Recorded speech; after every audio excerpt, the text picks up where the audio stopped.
The South Sudanese Civil War is an ongoing conflict in South Sudan between forces of the government and opposition forces. In December 2013, President Kiir accused his former deputy Riek Machar and 10 others of attempting a coup d'état. Machar denied trying to start a coup and fled to lead the SPLM. In opposition, SPLMIO. Fighting broke out between the Sudan People's Liberation Movement, SPLM, and SPLMIO, igniting the civil war. Ugandan troops were deployed to fight alongside the South Sudanese government.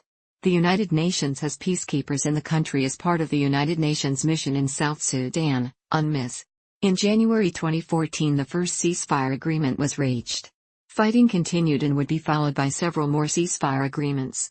Negotiations were mediated by IGAD+, which includes the 8 regional nations called the Intergovernmental Authority on Development as well as the African Union, United Nations, China, the EU, USA, UK and Norway.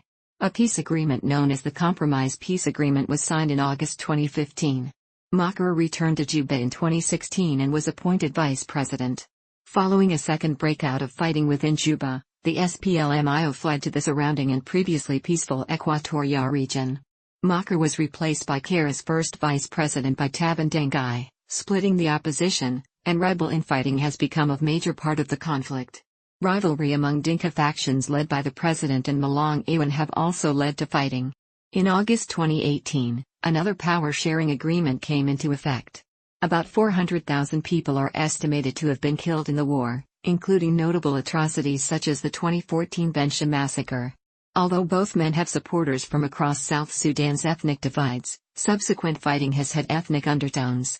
Kiir's Dinka ethnic group has been accused of attacking other ethnic groups and Machar's Nuer ethnic group has been accused of attacking the Dinka.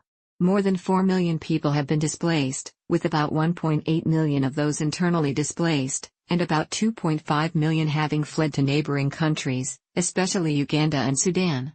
Fighting in the agricultural heart in the south of the country has soared the number of people facing starvation to 6 million with famine breaking out in some areas.